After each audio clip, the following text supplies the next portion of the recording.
Bienvenidos y bienvenidas. Un gusto de parte del Consejo Consultivo de Radio y Televisión de compartir un nuevo espacio de reflexión y de conocimiento. De eso se trata nuestra función, abrir puertas para conversar entre nosotros de estos temas tan importantes como en este caso la ética en el ejercicio de la libertad de información.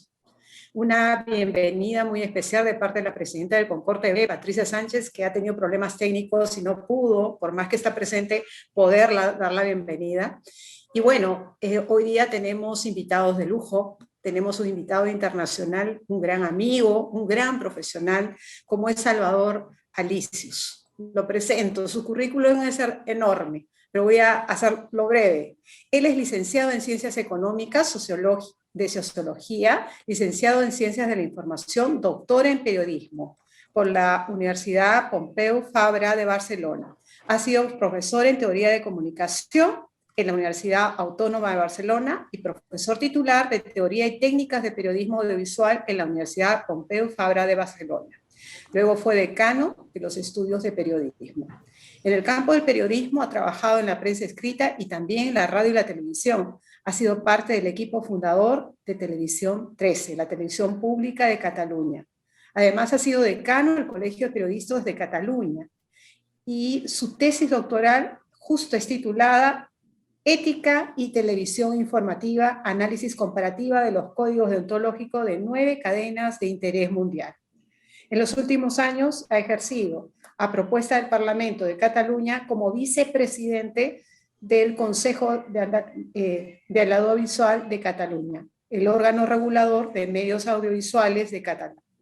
Es investigador y autor de muchos libros. Bienvenido, Salvador. Nos tienes una presentación, entonces te damos pase. Tienes 20 minutos. Muy bien, muchísimas gracias. Estoy encantado de saludarles a todos y a todas. Y con las dudas, sobre todo con la distancia, sobre si lo que he pensado para comentar en estos 20 minutos es lo más adecuado para el conjunto de su evento. Pero si no es quizá lo más importante, no voy a tratar quizá los temas más importantes de la ética periodística, porque los doy por muy conocidos, muy trillados. Sí voy a intentar que sean los que emergen ahora, sobre todo, digamos, desde que el universo digital se ha impuesto. Aquí tienen la presentación, espero poder conseguir que se vea en pantalla. Un poco a petición de Miriam Blarco, puse ética de la comunicación, aunque realmente, como van a ir viendo, yo sobre todo lo que más o menos he estudiado es el periodismo, en la ética en el periodismo. Ya verán que casi me refiero exclusivamente a ese aspecto de la comunicación. Voy a dedicar un minutito solo a hacer una especie de intento de situar la ética periodística en el sentido de decir, ¿de qué estamos hablando?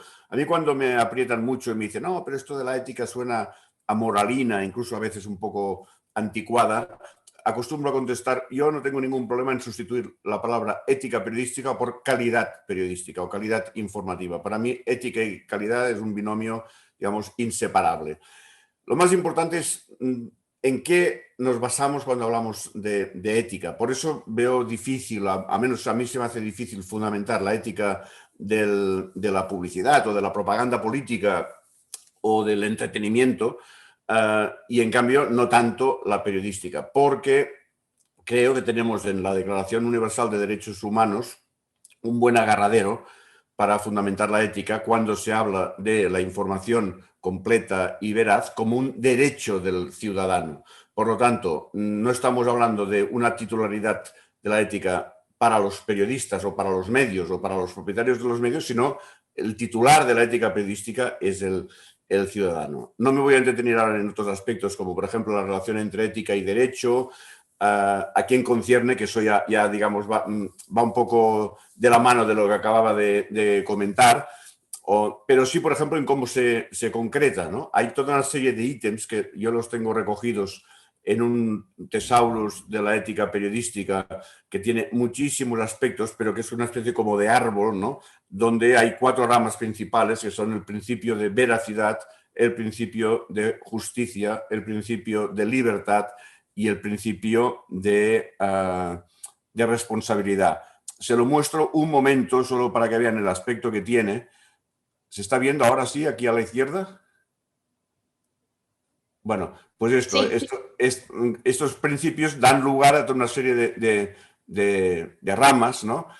Con ítems muy específicos, y claro, hablar de eso, pues esto es un océano de asuntos, de temas muy diversos, pero solamente quiero destacar que el primero de ellos es la falsedad. O sea, realmente las noticias falsas es lo que está ahora en boga, pero es que realmente es una cuestión básica de la ética periodística. El principio de justicia, con esa serie de ítems de tratamiento de grupos sociales desfavorecidos, la imparcialidad, por descontado, la presunción de inocencia, etcétera, el principio de libertad, condicionamientos externos, control del poder político, servidumbres comerciales, etcétera, las relaciones con las fuentes, los conflictos de intereses y el principio de responsabilidad con temas como la primacía de la vida y la seguridad, la privacidad en todos sus aspectos o materias diversas de especial sensibilidad social. Bueno, evidentemente yo no me puedo parar ahora a comentar cada uno de estos aspectos, pero sí querría simplemente apuntar, antes de empezar a desgranar los 4 o 5 que yo he elegido, es el tema de la supervisión de la ética y toda una serie de mecanismos entre los cuales los consejos de prensa o los códigos deontológicos o los consejos profesionales, los defensores de las audiencias, etcétera, que deberían ser los encargados de supervisar el conocimiento ético. La forma de ejercer el periodismo ha cambiado mucho y nos podemos preguntar si subsistirá el periodismo o no. Evidentemente yo me cuento con los que responden afirmativamente a esa pregunta, mientras existan narradores con voluntad de atenerse a unos géneros identificables, unos guardabarreras, gatekeepers, como se suele decir digamos, en el idioma franco, es decir, que jerarquicen de alguna manera la información. En definitiva, lo que me parece básico es subsiste el periodismo mientras existan unos profesionales con voluntad de trabajar de acuerdo con unos principios que son precisamente esos principios éticos a los que acabo de referirme.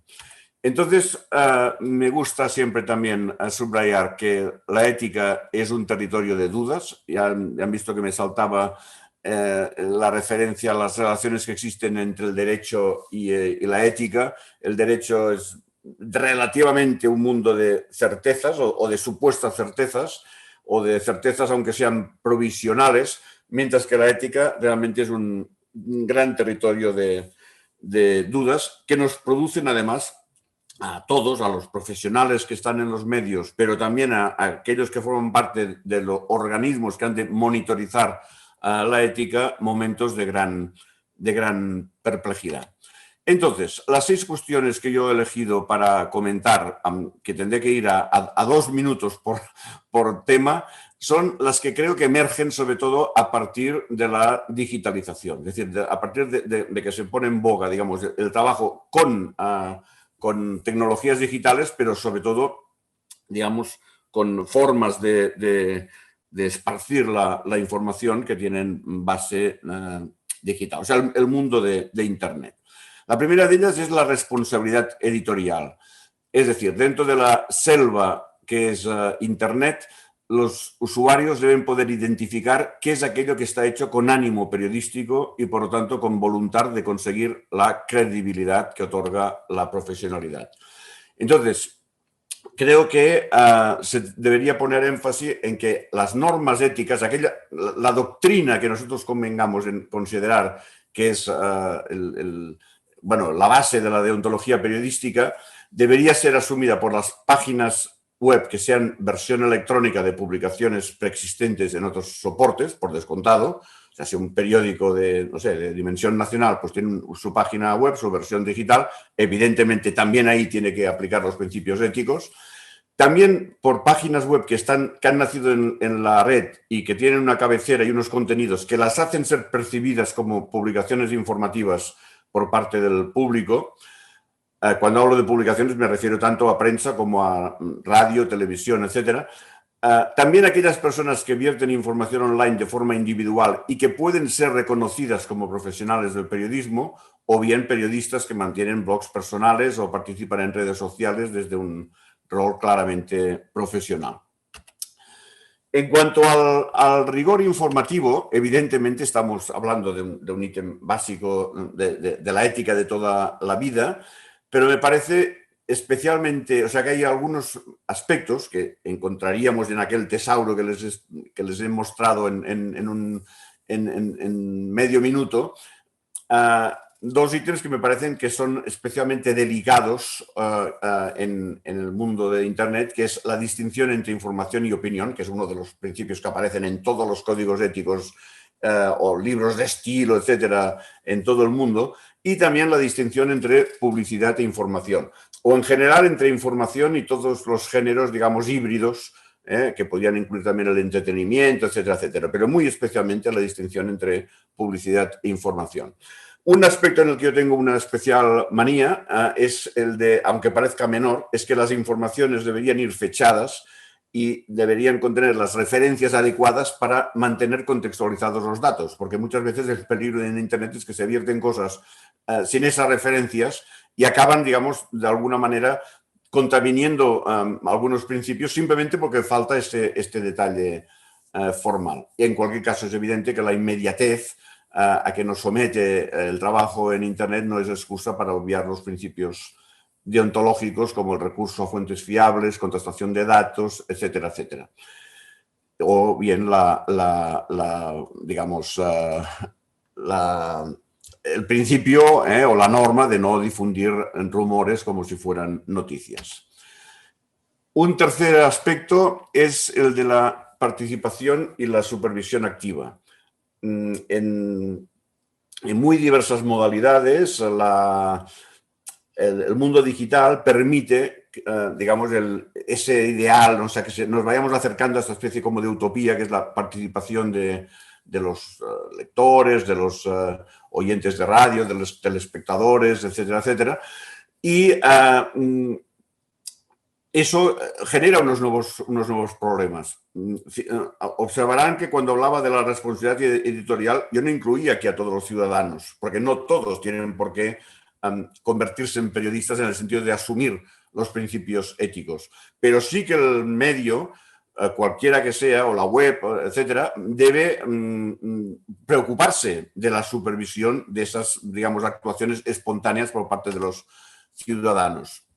Es decir, por una parte se enriquece la pluralidad de los contenidos en el momento que se permite el acceso al ciudadano, pero a mí me parece que los comentarios de los usuarios de las noticias difundidas en webs informativas deberían ser moderados por sus responsables editoriales.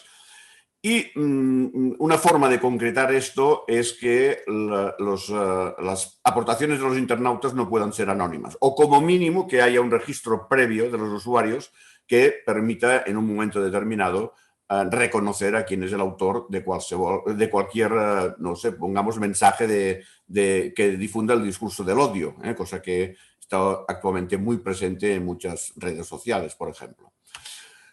Un cuarto aspecto es el que, bueno, se podría titular también el derecho al olvido. Yo lo he puesto así para que sea un poco más amplio, el tema de la permanencia de los documentos online.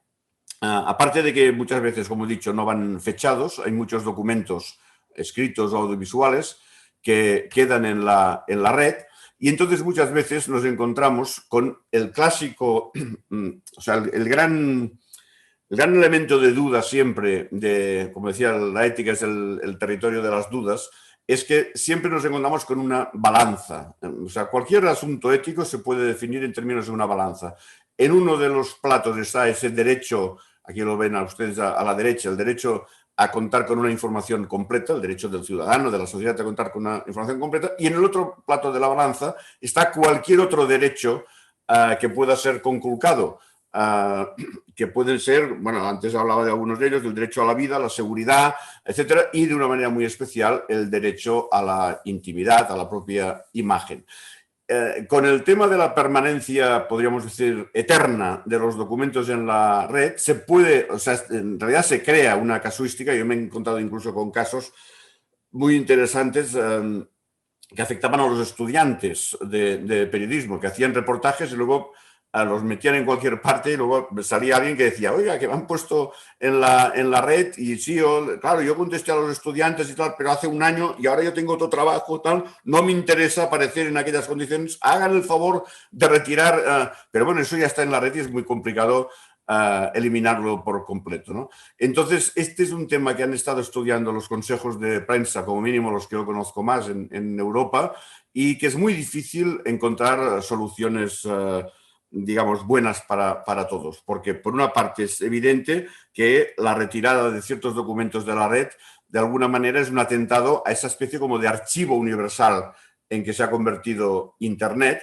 pero por otra parte sí que es cierto que con esa perdurabilidad podemos estar afectando digamos, a la vulnerabilidad de algunas personas. Por ejemplo, aquí está en la presentación especificado las personas que han cumplido una condena o las personas que colgaron documentos cuando eran muy jóvenes y ahora no se reconocen en ellos. Pero realmente es muy difícil eliminar todos los rastros en Internet.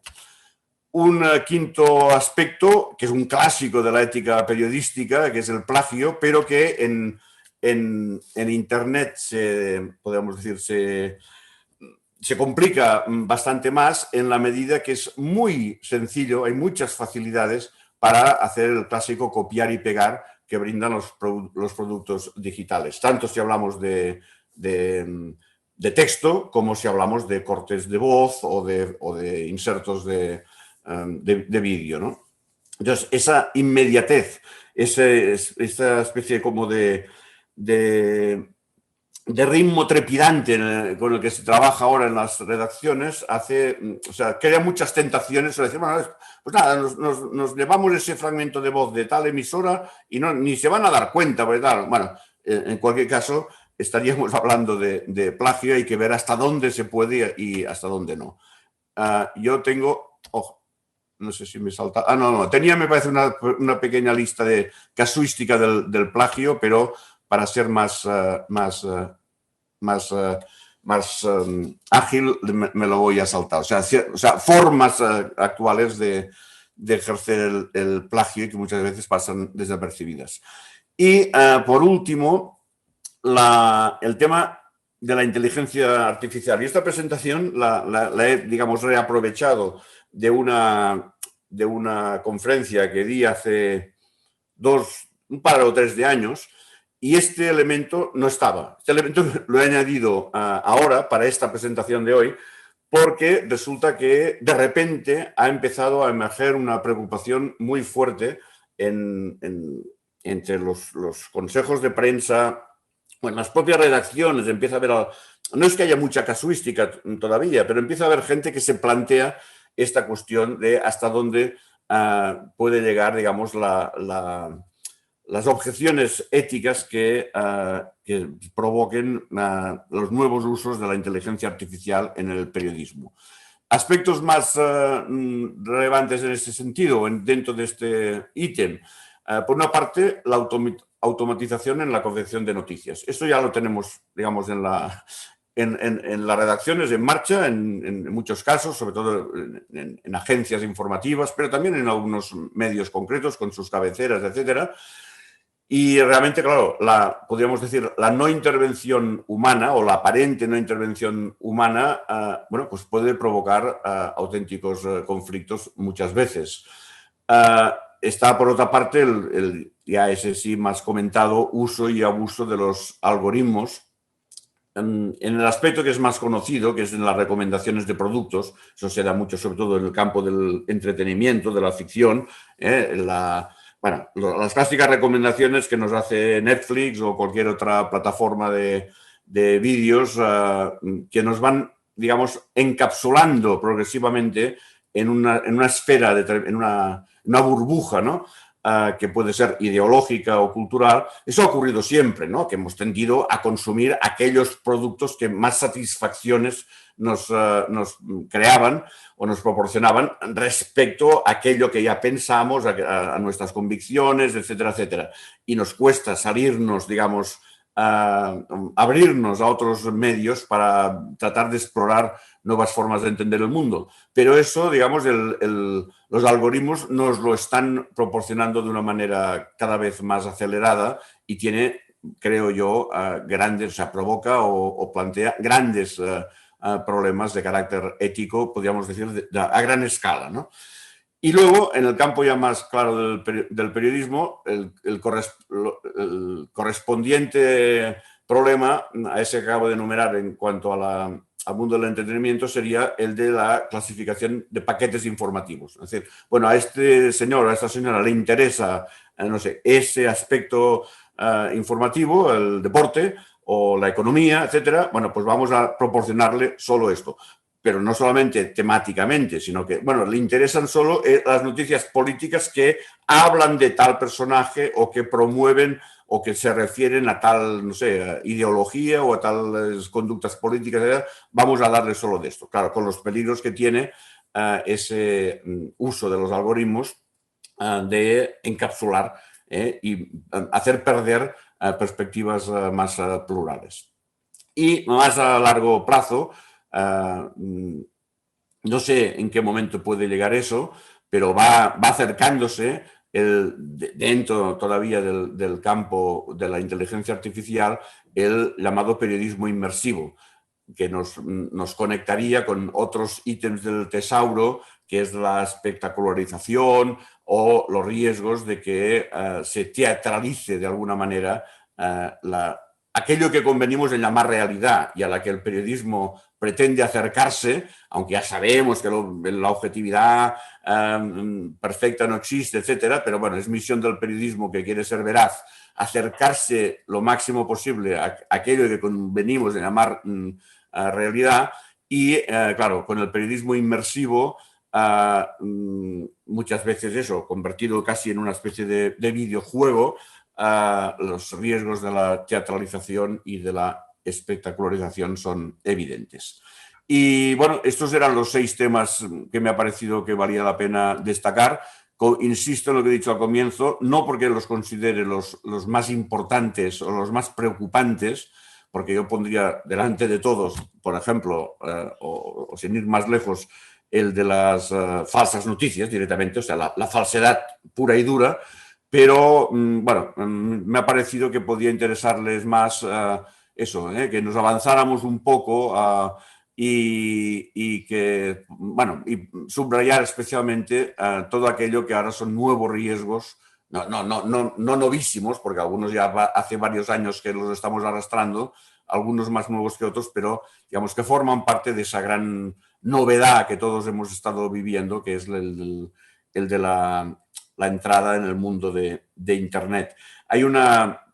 Acabaré con un comentario, ya que he hablado bastante de Internet, subrayando que realmente es no un medio de comunicación, sino es el medio en el que vivimos, ¿no? el universo de Internet. Y a mí me gusta enseñar, no la tengo ahora aquí a mano, una imagen, un dibujito, tal vez lo han encontrado ustedes por Internet en algún momento, donde se ve 2 peces que están en el agua, en el mar, ¿no? En medio del agua del mar, y se saludan y uno le dice al otro: ¿qué tal está hoy el agua? Y el otro le contesta: ¿qué demonios es el agua?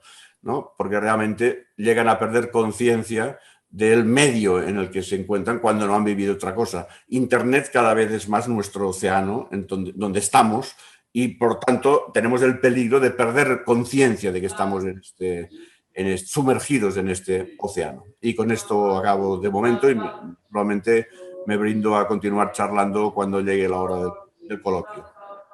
Muy bien, muchas gracias, Salvador. Muy buena tu exposición.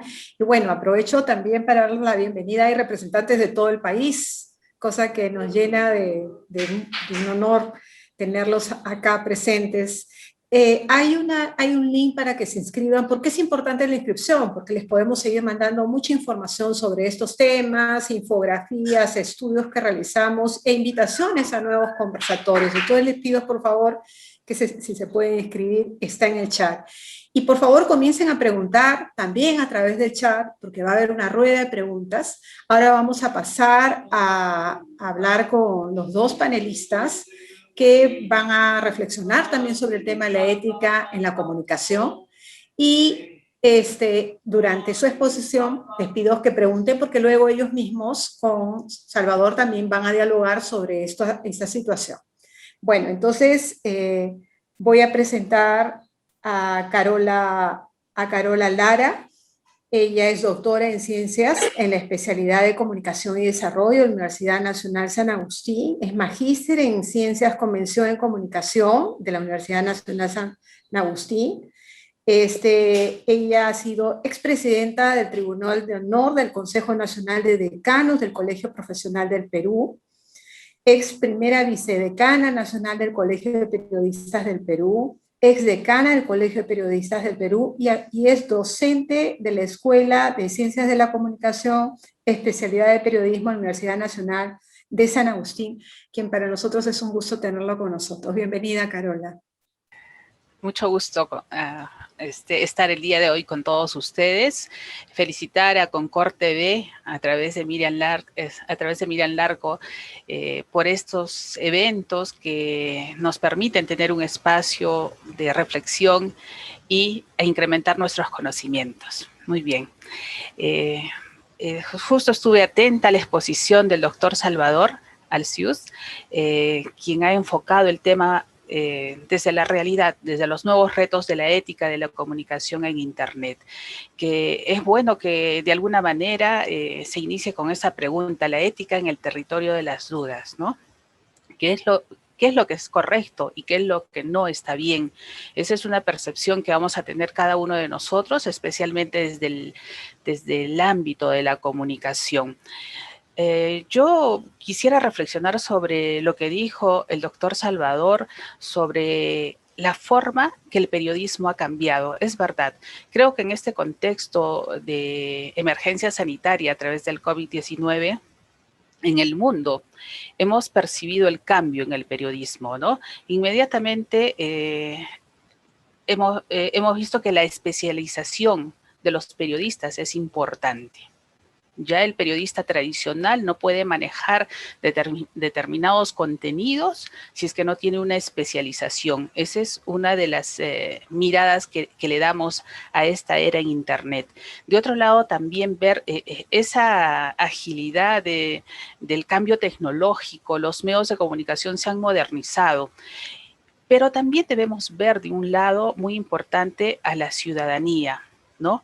A aquellas personas, a la sociedad en general que consumen los medios de comunicación a través de sus diferentes plataformas. Es importante también ver que ese público está preparado, no se le puede dar una información por otra, de tal manera que se le exige al periodismo esa preparación, ¿no?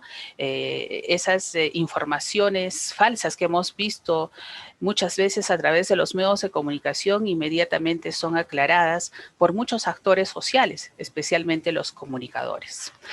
Asimismo, la participación, como decía el doctor Salvador Alcius, decía que la participación y la supervisión activa es muy importante del público porque eso permite la pluralidad, ¿no?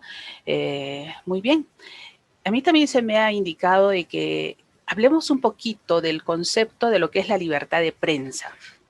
Y en este rubro tenemos que decir que tiene una doble dimensión, la libertad de prensa en lo individual y en lo colectivo, ¿no? Y comprende tanto el derecho de cada persona a expresar libremente su opinión, como el derecho también que tienen todos los ciudadanos a recibir información, ideas, opiniones de toda índole.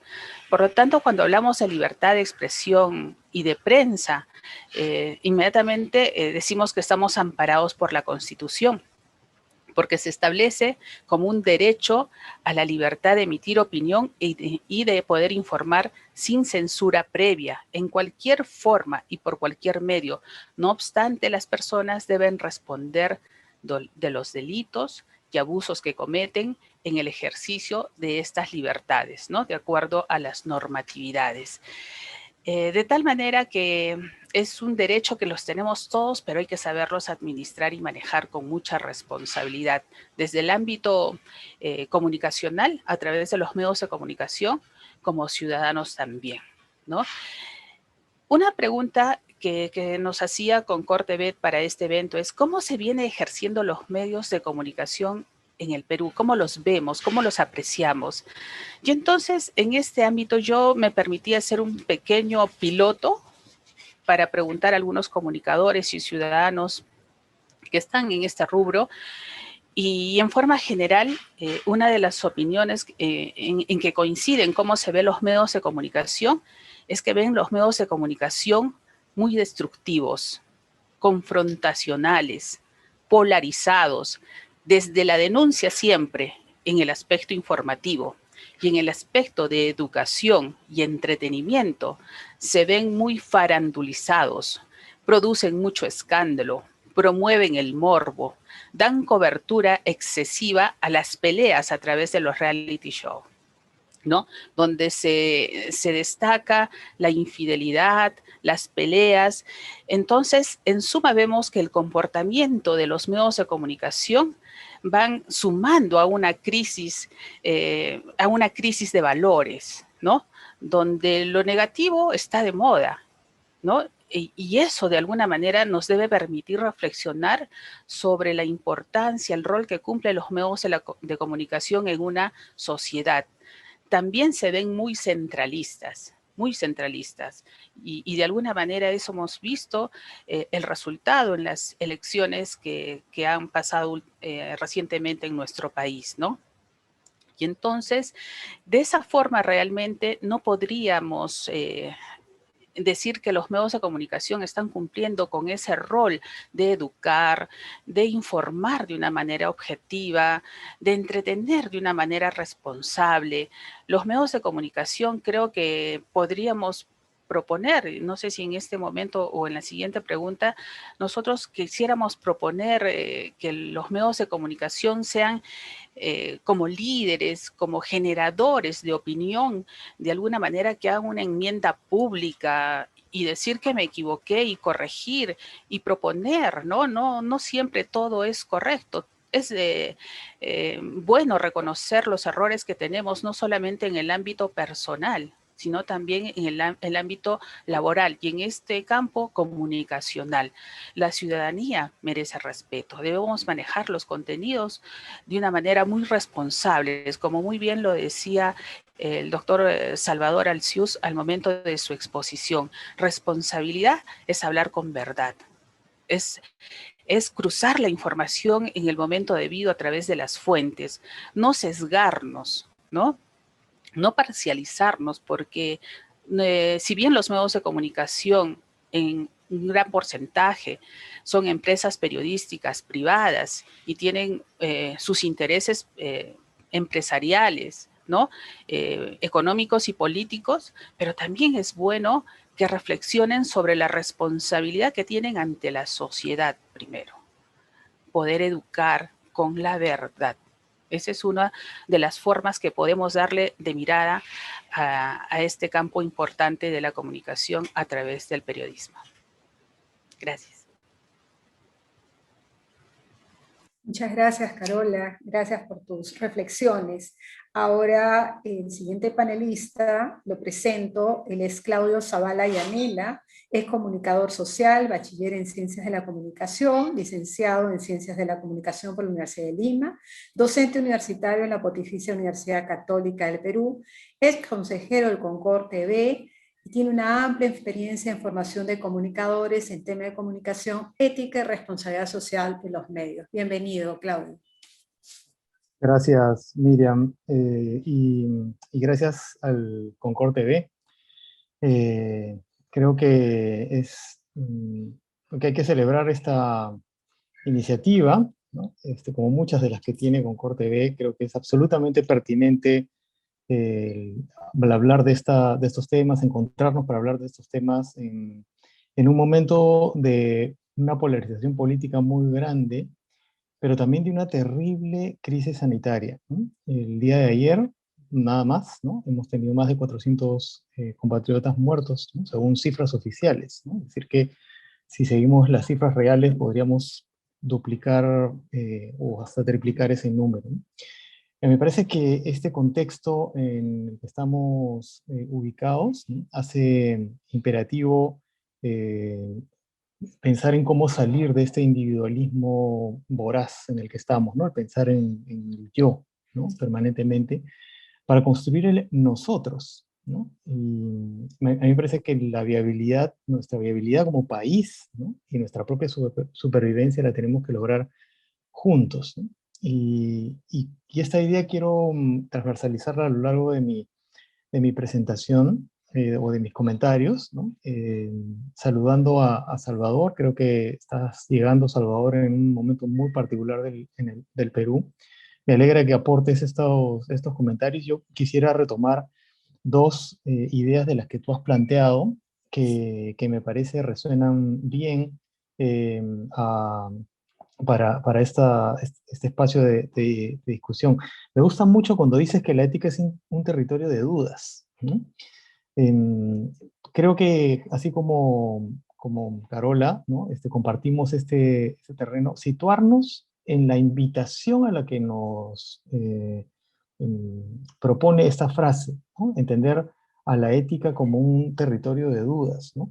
Y me parece interesante lo que Carola también comenta en relación a esta conversación que he tenido con algunas personas, entiendo colegas, ¿no? Periodistas en relación al rol de los medios, ¿no? Y ella nos comenta lo que yo también había escuchado ya hace bastante tiempo atrás, ¿no? Y es esta idea de autocrítica que tienen muchos comunicadores, periodistas que están trabajando en los medios, pero que sigue sin tener un eco en las instituciones mediáticas, ¿no? Y esto creo que es algo sobre lo cual tenemos que regresar, ¿no? Y la otra idea es que el titular de la ética periodística no es el periodista, sino es el ciudadano, ¿no? Me gusta mucho esa idea también, porque invita a mirar eh, qué es lo que le da sentido al trabajo periodístico y al trabajo comunicativo, y en ese sentido hablar de ética, ¿no? En nuestro trabajo, ¿no? A mí me parece que esto último y la presentación de Salvador nos confirma la necesidad de incorporar esta variable ética en nuestras decisiones, ¿no? Y quiero decirlo así, decisiones, ya no son solamente reflexiones. O sea, creo que es bien importante que trascendamos nuestro nivel de reflexión y lo concretemos en decisiones muy claras respecto a cómo vamos a hacer las cosas, ¿no? Y creo que esto va a mostrar que la ética, digamos, quiero proponer, ¿no? Situar nuestras reflexiones sobre la ética en los medios de comunicación y la libertad de información en el puente que se sitúa entre los medios de comunicación, las prácticas comunicativas y la sociedad, ¿no? Sí, quisiera salir un poquito desde los medios en sí mismos, sino tender un puente hacia la sociedad, ubicar a los medios en un conjunto social y desde ahí hacer algunas reflexiones al respecto de la ética en los medios y la libertad de información. Hace unos días hubo una conferencia organizada por el Centro de Estudios Latinoamericanos de la Universidad de Harvard. Está disponible en internet, ¿no? Y ahí Alberto Vergara, que es un politólogo muy reconocido, muy inteligente, muy provocador, ¿no? Planteó un análisis del proceso electoral diciendo que esta fragmentación política a la que nos ha sometido este escenario electoral es expresión, dice él, de la pulverización de la representación. Él piensa que la fragmentación electoral expresa la bancarrota política, social y moral en la que nos encontramos. Y dice más, ¿no? Dice, estamos ante la quiebra de la posibilidad de confiar. Esta frase a mí me remite a una idea que he venido pensando desde hace mucho tiempo, y la confirmo, digamos, ¿no? A partir de su análisis, y es que creo que el principal problema de comunicación en el Perú es la desconfianza, ¿no? Es como entre peruanos, peruanas vemos al otro diferente como un otro extraño, y no solamente como un otro extraño, sino como un otro enemigo, ¿no? Vergara dice que han surgido tribus de semejantes, ¿no? En los que cada candidato y sus seguidores se aferran a algo, ¿no? A un ideal, ¿no? Pro vida, pro sistema económico, pro derechos civiles, pro lo que sea, ¿no? Y eso tribaliza las diferencias y desencadena miedos, dice él, ¿no? Impidiendo, por tanto, encontrar lo que se comparte, aquello que en lo que mínimamente estamos de acuerdo, aquello que nos es común, ¿no? ¿Qué cosa tiene que ver esto con la ética? Yo creo que aquí entonces tenemos que revisar cuál es la concepción que estamos teniendo de lo ético o de la ética, ¿no? A mí me gusta situarme en una perspectiva de la ética que la mira como un modo de ser y de hacer, ¿no? En comunidad, ¿no? Común comunidad, ¿no? Es decir, no pensar en la ética como los marcos normativos o como esta mirada dicotómica entre lo bueno y lo malo, ¿no? Me parece que la ética tiene que ver con las maneras cómo nos constituimos, cómo somos y cómo hacemos las cosas, ¿no? Me encanta cómo la cotidianidad se sigue metiendo en estas conferencias. Eh, bueno, desde esta perspectiva, creo que lo común, entonces, es aquello en lo que la ética tiene que aportar. Esta idea, y también un poco sugerencia de Concord TV, me invitó a mirar los estudios que sobre la radio y la televisión se estaban produciendo, ¿no? Que el Concord TV está auspiciando, ¿no? Estudios muy interesantes que realmente invito a mirar, a seguir, ¿no? Y claro, la ley de radio y televisión se promulga en julio del 2004, hace 18 años. Y yo me acuerdo que justamente la aparición de esta nueva ley y del Concord TV, ¿no? Tuvo mucho que ver con las discusiones sobre ética periodística que en ese momento se dieron, ¿no?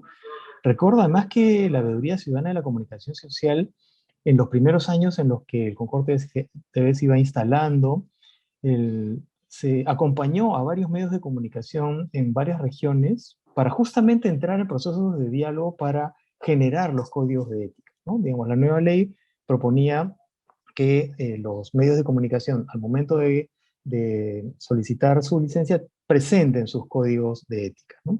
Y si no los tuvieran, podían suscribir el código de ética que el Ministerio de Transportes y Comunicaciones tenía, ¿no?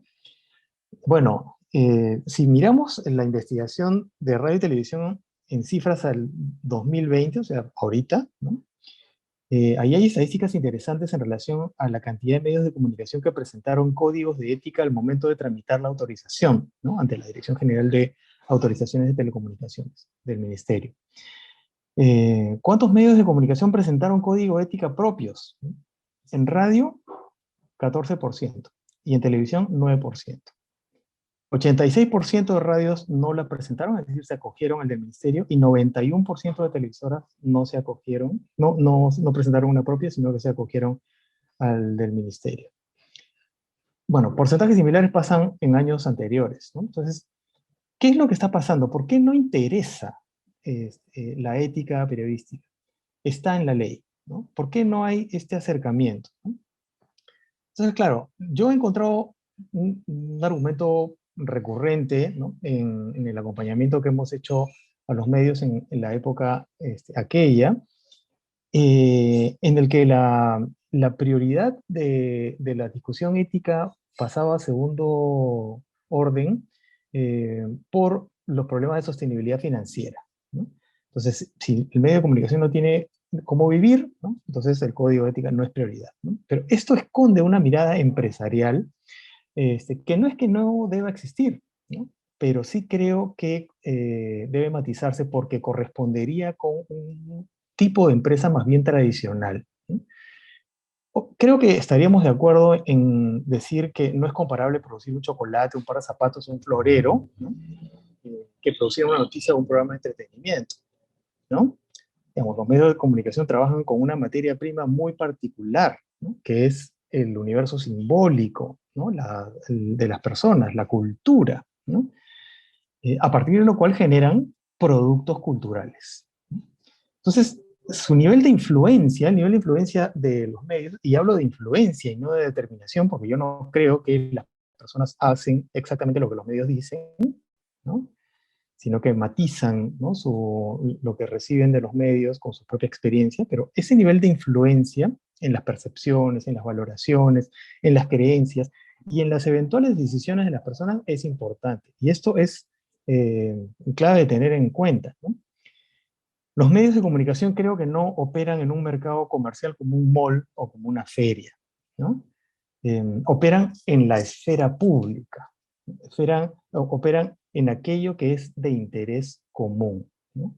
En aquello que es de interés colectivo, de todos, ¿no? Y aquí creo que el concepto de lo público que plantea Hannah Arendt, o que planteó Hannah Arendt, fíjense, en 1958, ¿no? En un texto que se llama La condición humana, sigue siendo una referencia importante, ¿no? Ella dijo, lo público es lo común a todos. Todo lo que aparece en público y puede verlo y oírlo todo el mundo y tiene la más amplia publicidad posible. Aquello que es de interés común se sitúa en lo público. Lo público está constituido por aquello que nos interesa a todas y a todos, y podemos decir a todes también, ¿no? Ahora.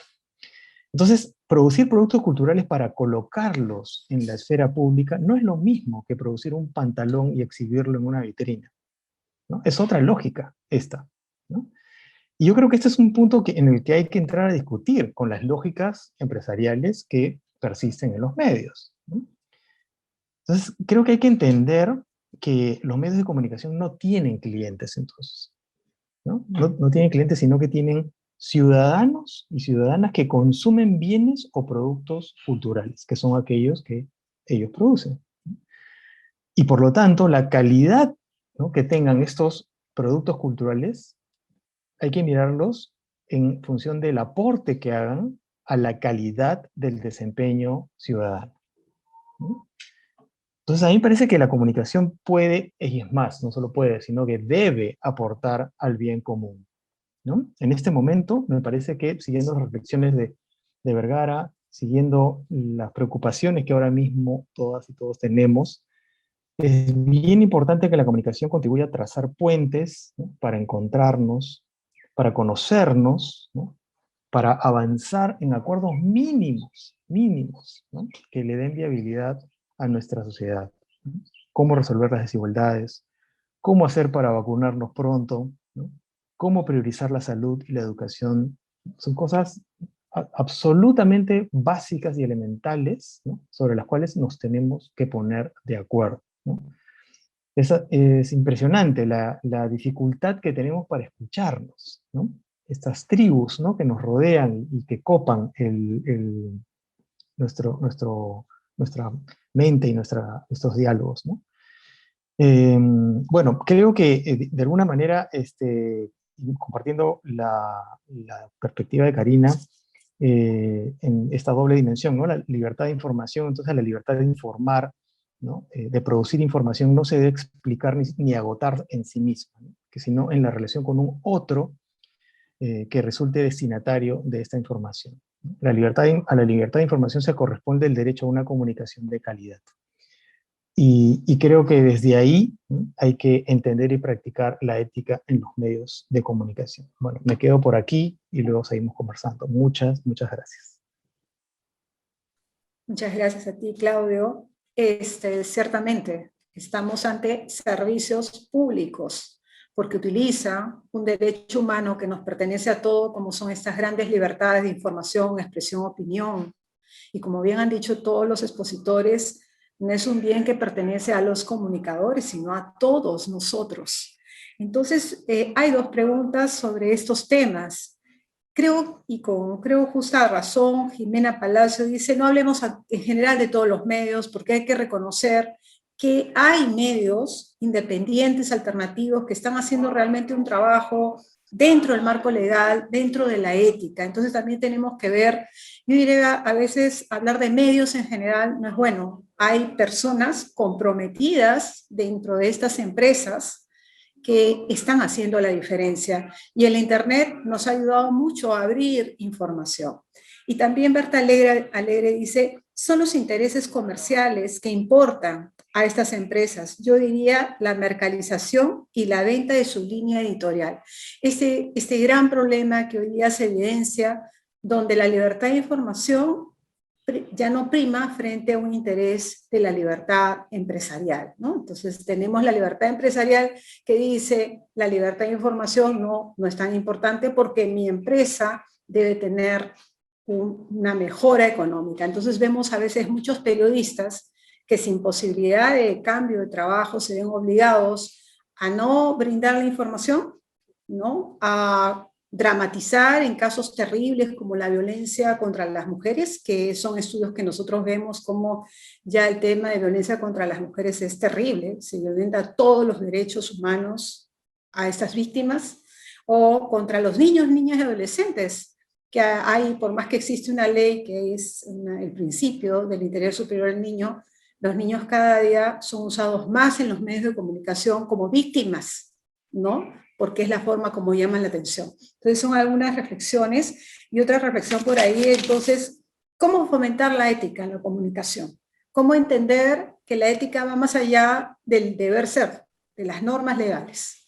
Entonces, Salvador, te doy a ti estas 3 preguntas y los invito a que hagan más preguntas a través del chat. Salvador.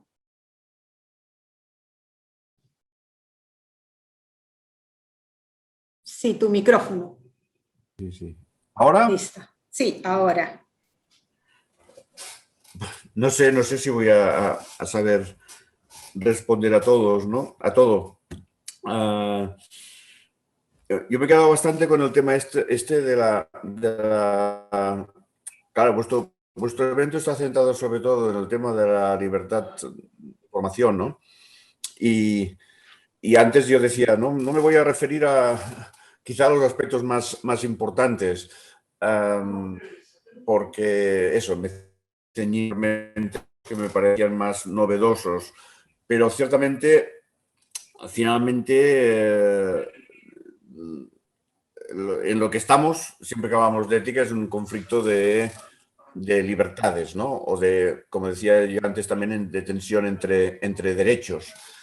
Y lo complicado acaba siendo cómo implementarlo eso, ¿no?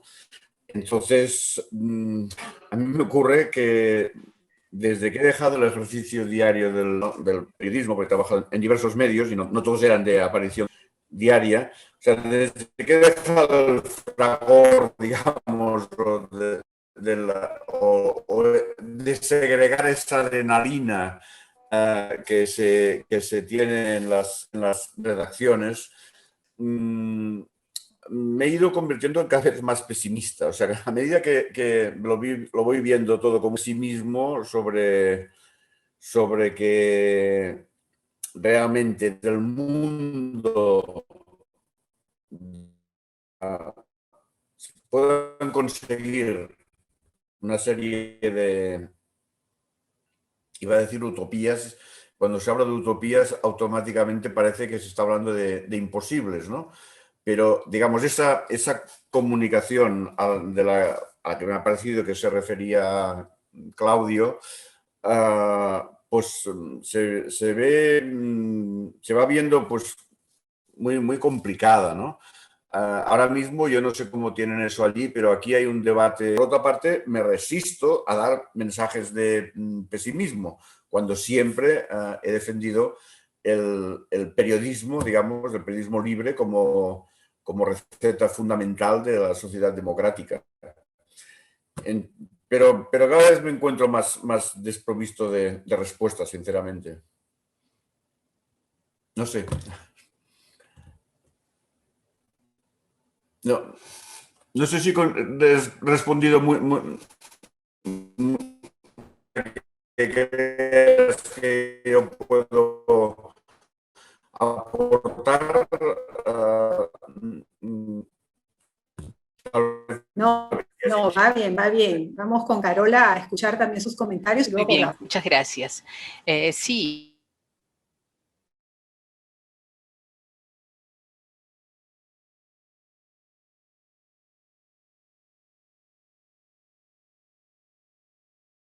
Política ha sido Twitter, ¿no? Donde se ha podido ver que los troles o cualquier ciudadano ha podido dar informaciones afectando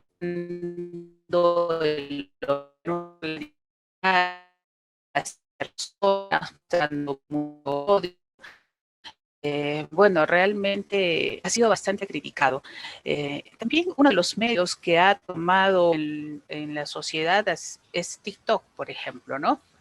Para ese mundo juvenil, con otro tipo de mensajes, más ligero, más ameno. Como yo les digo a mis alumnos, los medios de comunicación influyen, pero no determinan. No determinan. Eso es bueno que podamos reflexionar en ese sentido y seguir viendo a ese público consumidor de los medios de comunicación, que no es pues una gran masa amorfe que solamente recibe información y que los medios de alguna manera pueden influir en su comportamiento. No, hoy día tenemos una sociedad muy informada, muy segmentada, que sabe clasificar también su información. Y creo que los medios de comunicación de señal abierta en el Perú deben de ver esto, ¿no? Que no se centralice mucho la información. No todo es Lima. Las regiones también existimos y hay informaciones importantes, hay actores sociales importantes. Debemos darle una mirada a este espacio tan importante, ¿no? Y sobre la ética, cómo podemos fomentar la ética, sobre todo en el campo comunicacional. Claudio ya lo decía, la gran mayoría de medios de comunicación no tienen códigos de ética y los pocos que lo tienen posiblemente lo tengan solamente como una referencia, pero realmente no lo practican como corresponde.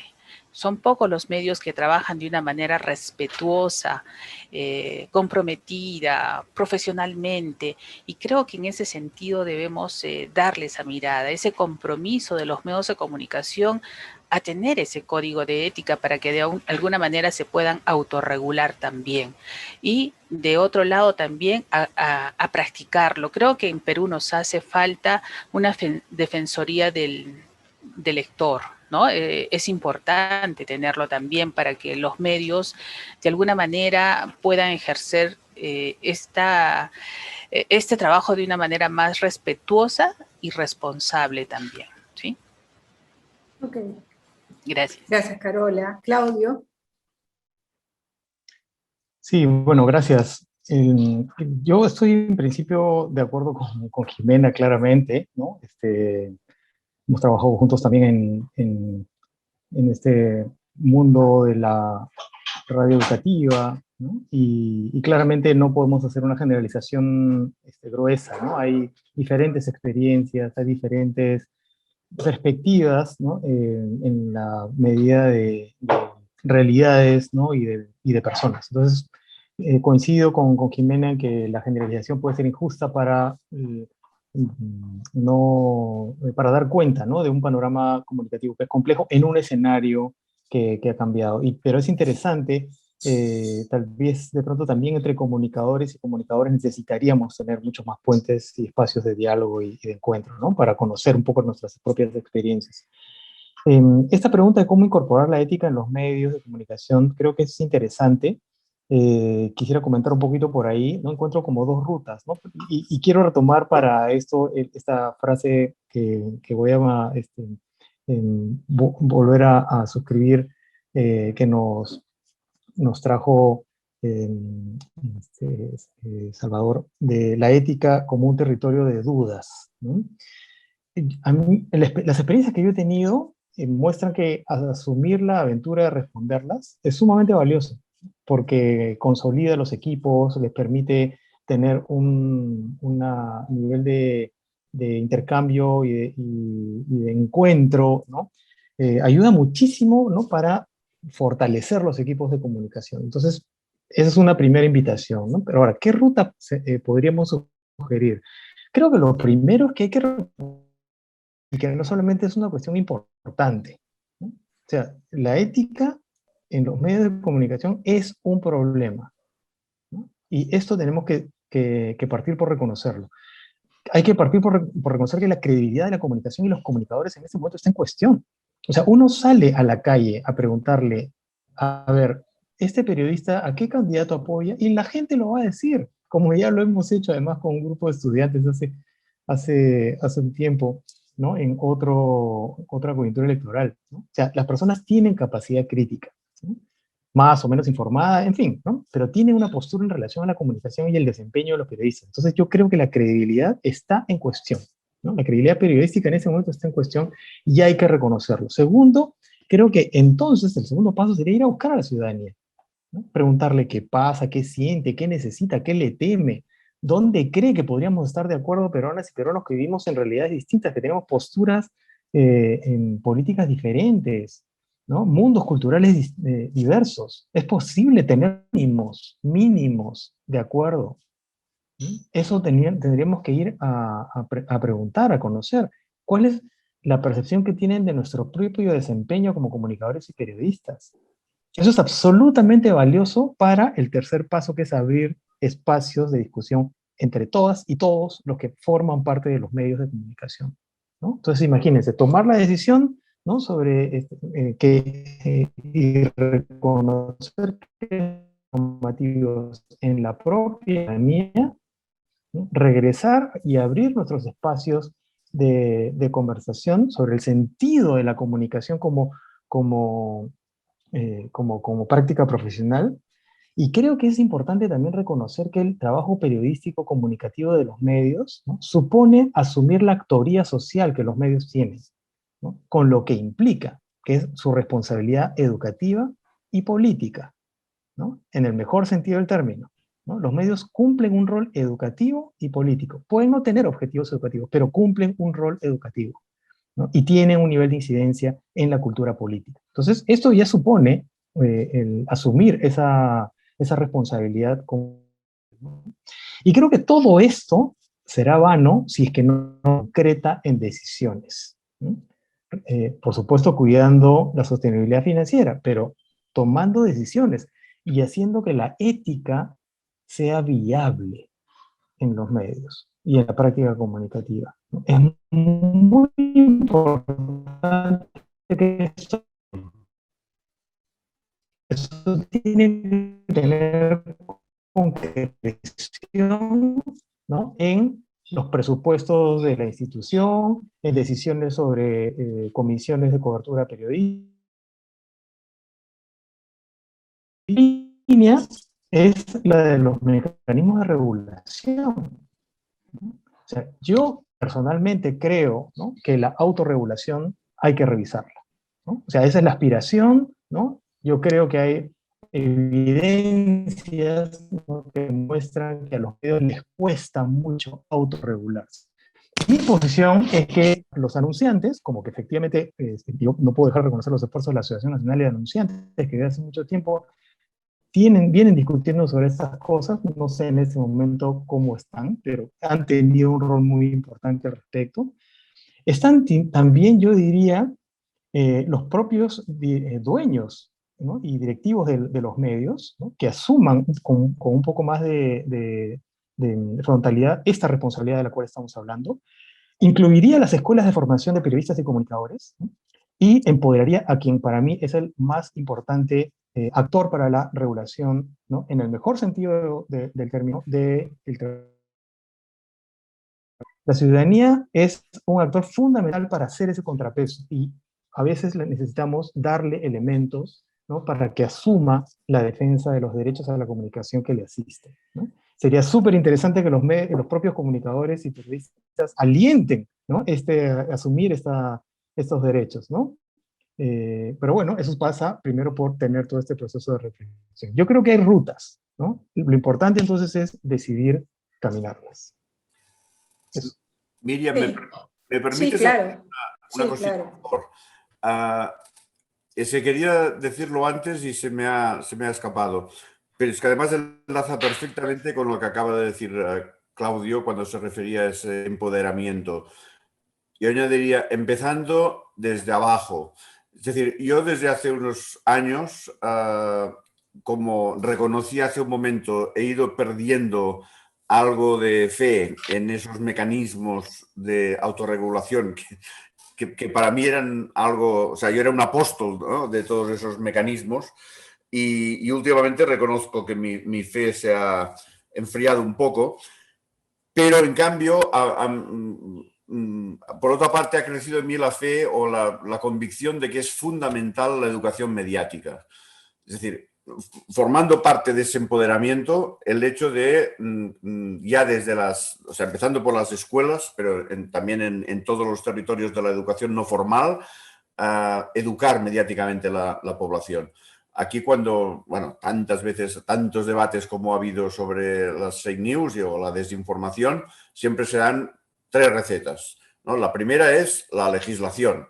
Y bueno, cuando se habla de legislar sobre fake news, como sabéis perfectamente, siempre surgen fantasmas de que se puede estar poniendo límites a la libertad de expresión, de información, etcétera, etcétera. Segunda receta, los mecanismos, o sea, fortalecer el periodismo de calidad a través de toda esa serie de organismos, de consejos, de comités, etcétera, etcétera. Y ahí siempre aparecen discusiones, porque claro, la concepción sobre lo que es el periodismo de calidad puede divergir mucho entre unos sectores políticos y otros, etcétera. Y en cambio, en lo que todo el mundo se acaba poniendo de acuerdo es en esa necesidad de, o sea, la tercera receta, la tercera pata, digamos, que es la educación mediática. La forma de concretarla después es muy complicada porque los organismos educativos se resisten.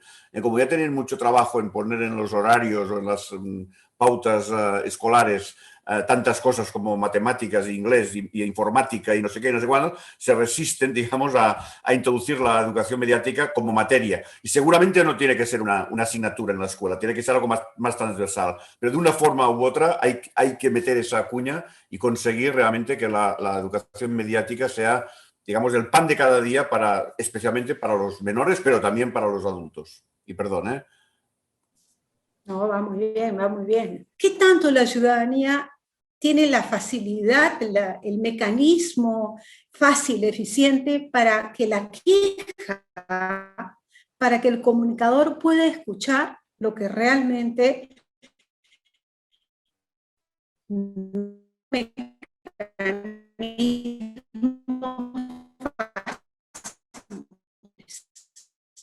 entonces nos están pidiendo ya para un poco cerrar, que ya les doy estos últimos minutos de reflexión, 5 minutitos de reflexión. También hay un tema que hablan de, hay que premiar a los periodistas, sí, hay que premiar el conocimiento a la buena gestión que se da, pero solamente en radio y televisión, pero esto debería ser en todos los ámbitos de la comunicación. Entonces, como para cerrar y las reflexiones de cada uno de ellos, pero antes, Salvador, que nos cuentes un poquito cómo es en España, en Cataluña, la Defensoría de la Audiencia, cómo funciona este mecanismo de supervisión desde la ciudadanía o a favor de la ciudadanía por la ética en la comunicación. Bien, en España existe una relativamente larga ya tradición de defensores de los lectores en periódicos. Los primeros que implementaron esa figura fueron, según recordar, El País y, por otra parte, La Vanguardia, es decir, un periódico de difusión estatal y el otro, sobre todo, catalana. Y en cambio ha sido bastante más difícil que esas figuras cuajaran en el campo del audiovisual. O sea, hay pocos medios radiofónicos y televisivos que cuenten con defensoría de la audiencia. Los más veteranos son las televisiones públicas, es decir, cuentan con esa figura Radio Televisión Española, por una parte, y a nivel catalán también a la Corporación Catalana de Medios Audiovisuales, tanto para TV3, la televisión catalana, como Catalunya Radio, pero y no en cambio las televisiones privadas. Hubo alguna, creo que fue Antena 3, que llegó a instituir la figura del defensor de la audiencia, pero no cuajó, no duró más que, no sé si 2 o 3 años su presencia. Pero sobre todo a mí lo que me sabe mal es ver que esas figuras, en el caso de televisión española y también de la televisión catalana, no tienen una suficiente palestra. Es decir, hice hace bastantes años, y por lo tanto ahora seguro que es un estudio ya obsoleto, una especie de estudio comparativo de defensores de las audiencias en televisiones de toda Europa. Y la mayor parte de las televisiones que contaban con esa figura tenían una salida, digamos, a pantalla. O sea, había un programa de televisión o de radio a donde los espectadores podían acudir, donde se organizaban debates interesantísimos. Y creo que esa sería, lo enlazo con lo que he dicho antes, sería una fórmula muy buena precisamente para hacer pedagogía mediática. Es decir, aparte de explicar en los colegios lenguaje audiovisual y suscitar actitudes críticas respecto a los mensajes mediáticos, si la gente, los adultos, o sea, los espectadores en general, tuvieran ocasión de tener un buen programa, además se podría hacer, yo creo, un programa muy interesante desde el punto de vista de las audiencias. No tendría que ser un programa de esos, digamos, que acaban a altas horas de la madrugada porque nadie se los va a mirar y tal. No, se podría hacer un prime time muy bueno, creo, si se encuentran con las personas carismáticas que deberían ejercer esa función, discutiendo 1000 cosas, porque a la ciudadanía le interesa saber si se puede enseñar más o menos sangre en pantalla, o si se puede usar la cámara oculta en un momento determinado, o si el tratamiento electoral de la campaña electoral, ahora en vuestro caso, por ejemplo, de un determinado programa u otro ha sido realmente el correcto, el adecuado, si debe haber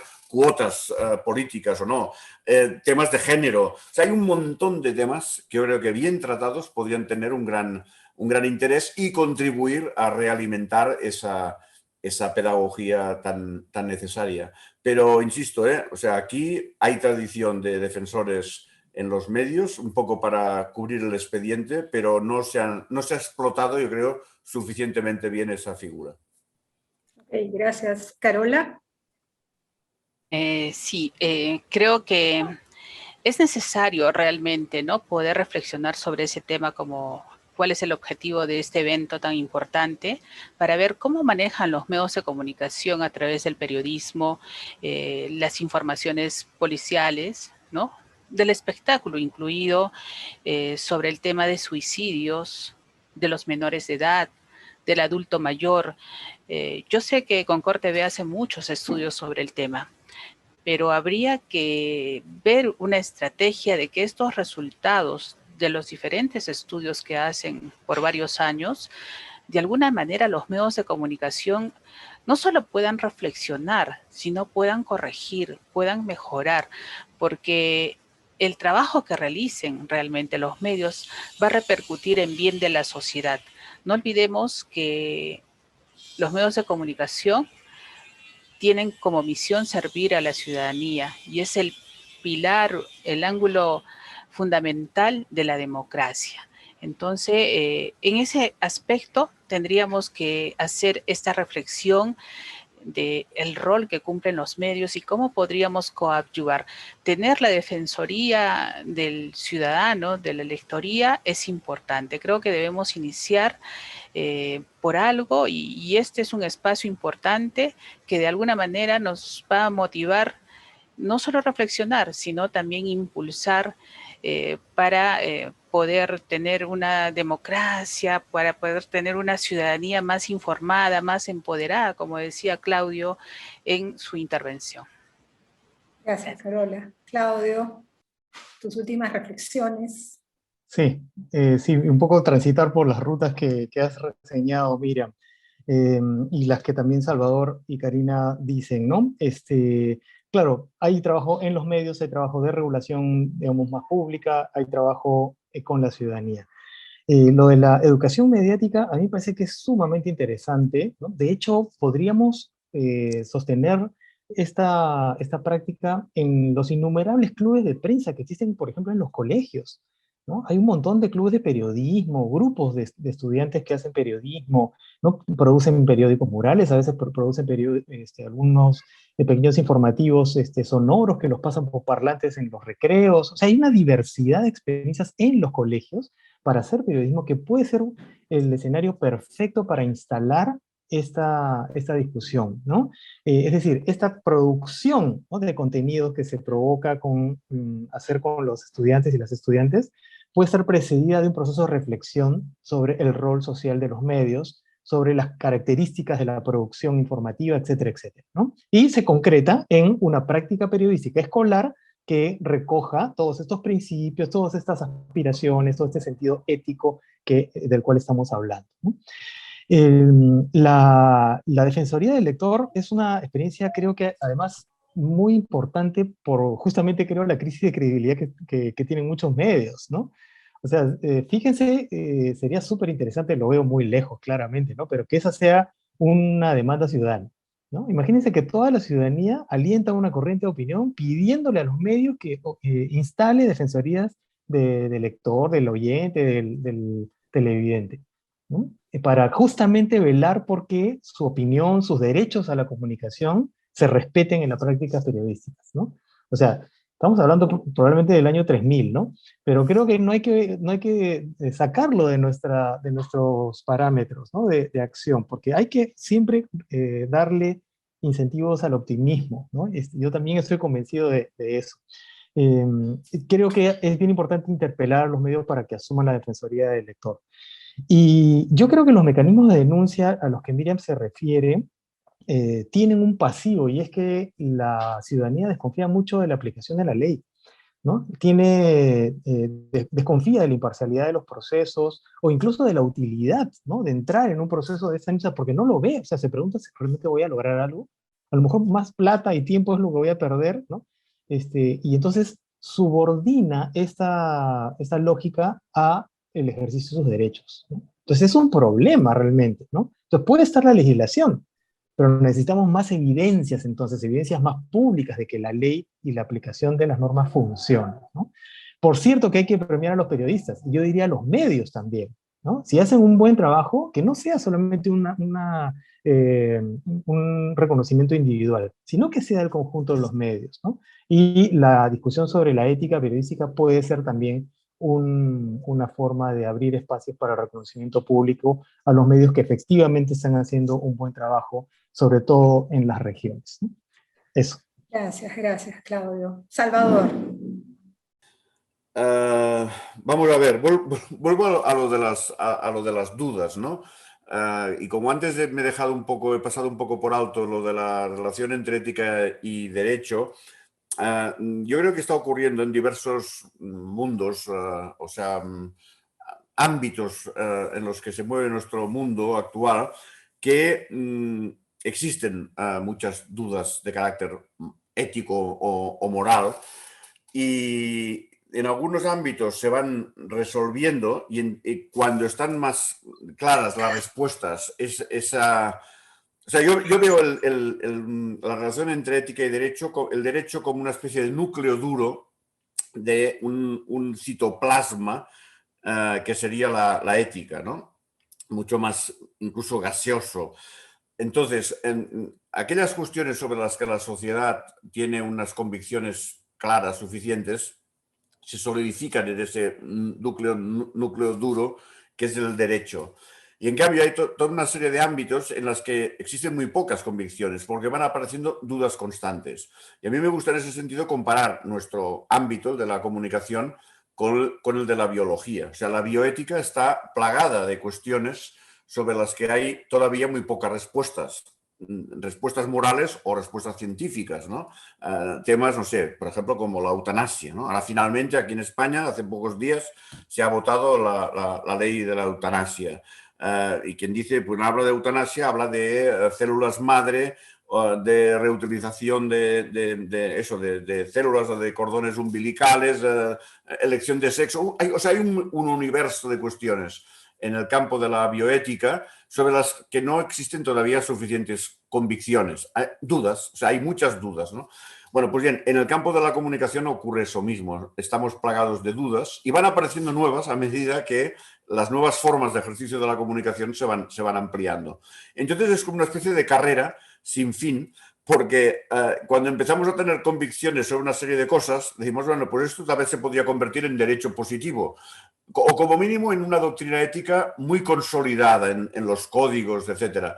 En el momento que crees que eso ha cristalizado, te encuentras con nuevas cuestiones a las que no sabes cómo responder, ¿no? Entonces esto, por una parte, es apasionante, porque claro, nos da mucha vidilla, ¿no? Pero no deja de ser preocupante. Entonces, bueno, vuelvo a lo de antes, ¿no? Yo creo que es muy complicado en nuestro campo, en nuestro mundo, intentar que se promuevan muchas leyes. Aquí en España había una famosa frase célebre, pero que venía del franquismo, que era: la mejor ley de prensa es la que no existe.